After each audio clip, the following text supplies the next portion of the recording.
অতি দ্রুততম সময়ে আজকে রায় ঘোষণা করেছেন এবং এই রায়ে আবারও আমরা বলি আমরা প্রসিকিউশন পক্ষ সন্তুষ্ট।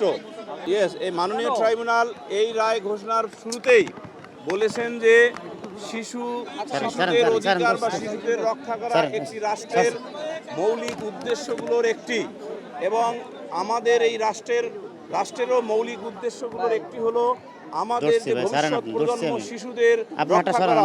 সেই শিশুদের কোনো শিশুর মধ্যে যদি এই ধরনের ন্যাক্কারজনক অপরাধ সংঘটিত হয় তার ক্ষেত্রে কোনো ধরনের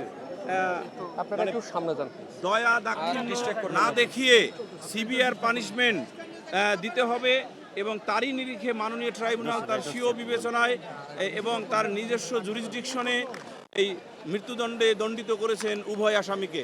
আমাদের সংবিধানের আর্টিকেল 31-এর দিকে তাকাবেন, ওখানে 18টা মৌলিক অধিকারের মধ্যে আর্টিকেল 31 হলো একমাত্র আর্টিকেল বা ফান্ডামেন্টাল রাইট, যেটাকে বলা হয়েছে ইনএলিয়েনেবল।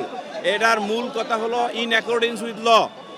এই মামলার পরবর্তী কার্যক্রম হাইকোর্ট বিভাগে যাবে, আপিল বিভাগে যাবে এবং পরবর্তী পর্যায়ে রাষ্ট্রপতির নিকট যাবে কিনা সেটার এই যে প্রসেস, এটা হলো ইন অ্যাকর্ডেন্স উইথ ল। এই ইন অ্যাকর্ডেন্স উইথ ল এর যে ডিউ প্রসেস অফ ল, এটাকে আমরা কিন্তু বাইপাস করতে পারবো না। এবং রাষ্ট্র হিসাবে সভ্যতার নিরিখে আমরা যে রাষ্ট্রে বসবাস করতেছি, যে রাষ্ট্রের আইনগত কাঠামো আছে, সেই কাঠামোকে কিন্তু আমরা বাইপাস করতে পারবো না।